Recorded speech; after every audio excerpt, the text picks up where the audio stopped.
Maria Sarungi, mbona zile njia zako zote ulizokuwa umepanga zote za maandamano, mbona siona hata moja unaiapply au vipi? Njia zote nimeona, nilikuwa nasoma zote njia zako zote.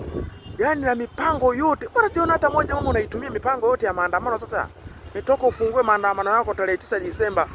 Mbona siona sasa au umefeli? Au Ford hawajakuwezesha vizuri. Yaani hizo mbinu zinaitwa mbinu mfu. Tumia mbinu nyingine mama kuandamana. Hizo mbinu zote ambazo tumeamua kuja nazo, uliamua kuja nazo kuanzia uzindue maandamano yako ya tarehe 9 Disemba.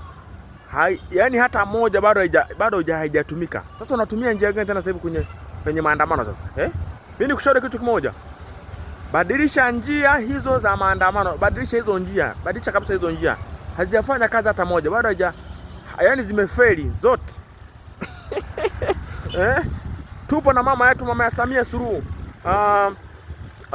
Rais Samia Hassan Suluhu na amri jeshi mkuu wa Tanzania. Yupo anafanya kazi kama kawaida. Uwe unaitambua hii serikali, uwe uitambui, hapa ni mitano mpaka iishe. Maria Sarungi.